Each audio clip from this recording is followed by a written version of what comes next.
Absolutely lovely. Thank you. What's that tea? Die, yuppie, die. The message to Australia from Nitocris.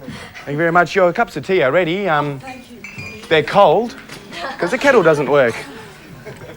Right now, Sneaky Pete.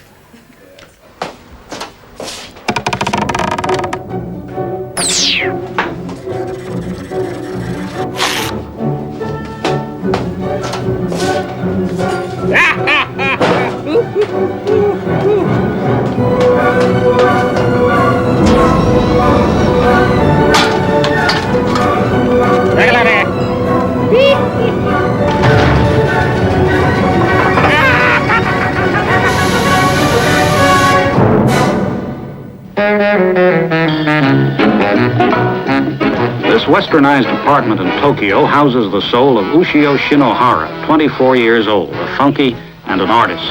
Like other funkies, he uses the unconventional to dramatize his rebellion.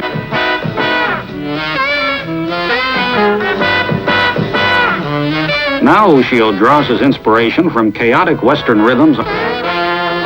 Ushio preparing for his painting like a Mohawk preparing for war.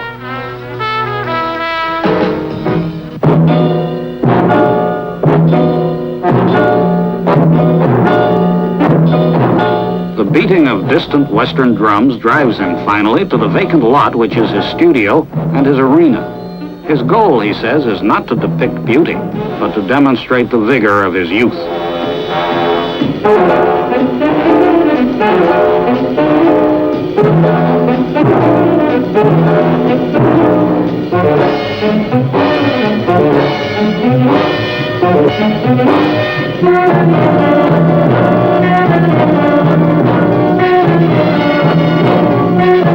There are some who doubt that Ushio's work is art, but no one can deny that it is vigorous.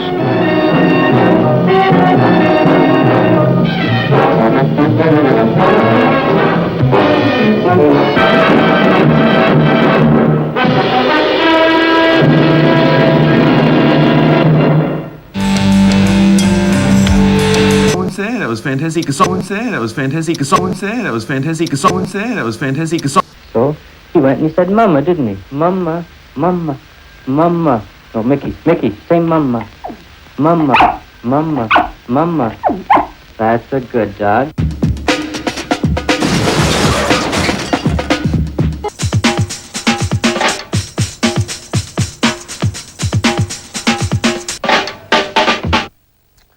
Eeny, meeny, miny, mo. Hello. Hello. Hello. Hello. G'day. Who's that? This is Ugg here. How are you doing? I'm good. Ugg! Dylan. Ugg! You know this how guy? are you going? Ugg! Dylan, you're inside our TV. Ah! What are you alright? How's it going up there? Good, man. Do you mind if I We're borrow having a these? bit of a party down here. Are ya? Yeah, we've got TVs happening all around the house, and I'm just near the kitchen, and so there's one in there, and there's a couple in the lounge room because there's about another 10 or 15 people in there watching, and we've had pancakes and a few other brekkie things. Did he shoot 5 or did he shoot 6? Well, to tell you the truth, I kind of lost count myself in all the excitement. So, you gotta ask yourself one question. Do you feel lucky? Well, do ya, punk?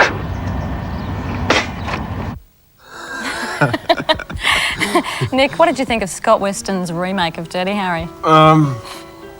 Even wombats have. Was it a wombat? Ramon's always had a very distinct fashion sense. We try to pick an image that was always somewhat in. You could wear your jeans and your leather jackets, and it was always cool. Do you have any favorite designers or any favorite supermodels that you sort of been?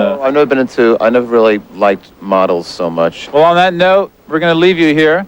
This has been Thurston's Alley, talking to my buddy Johnny Ramone. Stick around. Next week, we're going to have another show with a surprise guest that's going to blow your mind. See ya. I'm very creative. I mean, I spend an hour doing mine, so I can imagine how much time they must take to do theirs. I mean, they've got colours, they've got spikes.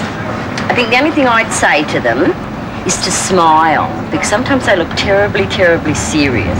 And if they sort of gave a bit of smile, I'd take that hardness away. There you go. Right now, here's the J Files.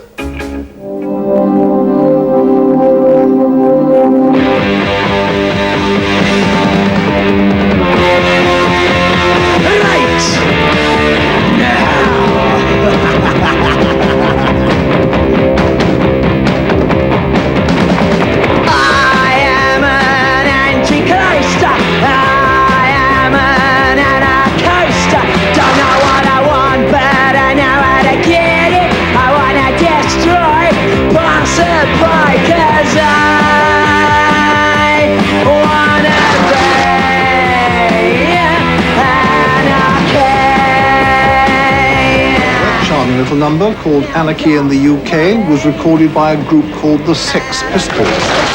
They turned music on its ear in 1976.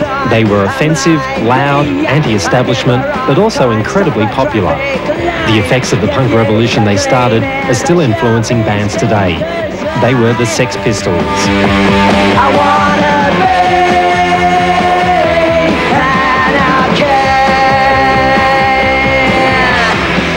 The Sex Pistols began in 1976 in a London clothes shop called Sex. They were the brainchild of its owner, a young entrepreneur known as Malcolm McLaren. Well, I think they rekindled the original flame that I felt when I was very, very young about what rock and roll was all about.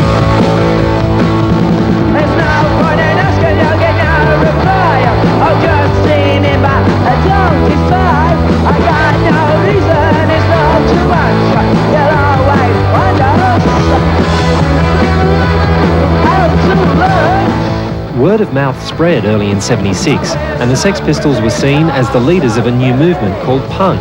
The mainstay of energy-packed rock and roll at the moment over here in Great Britain anyway. Well, I mean, if you listen to the music, that's the enthusiasm for me, you know. The music's really good rock and roll. A very important element. In November, EMI outbid the other companies with a recording contract worth close to $100,000. Less than a month later, Anarchy in the UK was the Sex Pistols' first single in the shops. I wanna be anarchy in the city. Anarchy was what followed the single's release.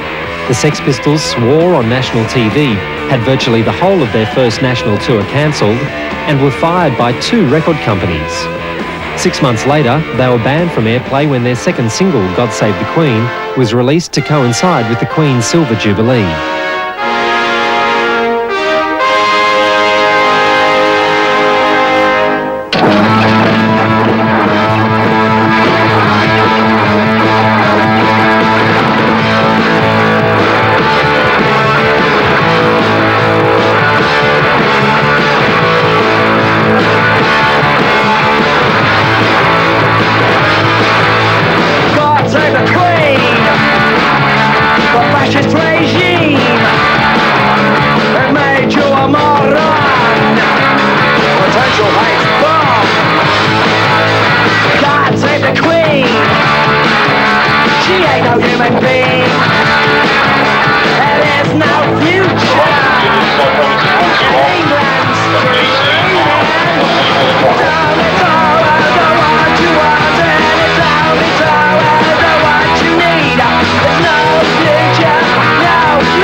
By the middle of '77, the Sex Pistols couldn't find one venue in Britain that would book them.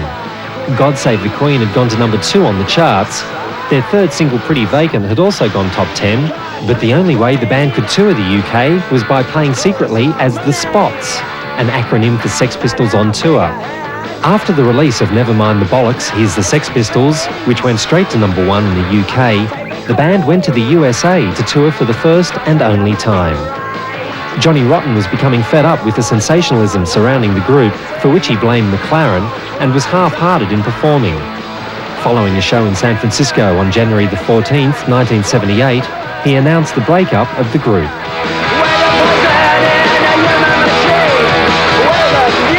Steve Jones, you know, he's just like a fat heavy metal guitar hero. Paul Cook, he's a nice enough geezer, you know, he's not very bright.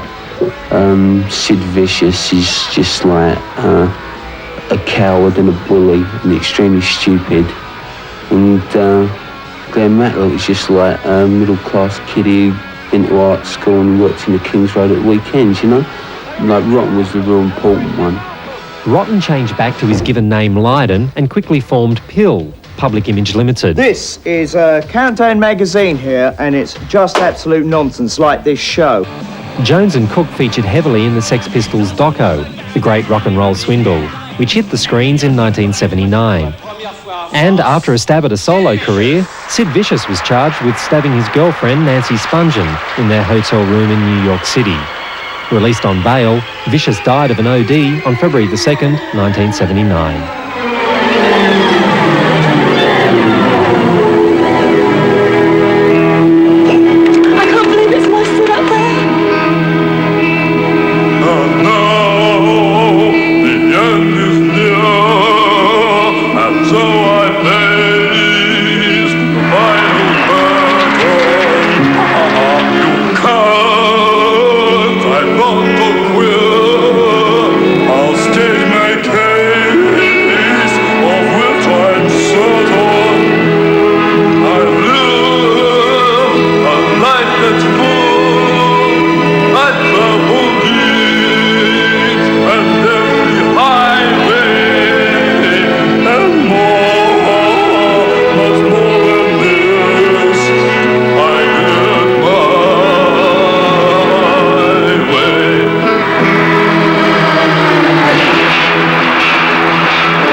Has been about music and high art.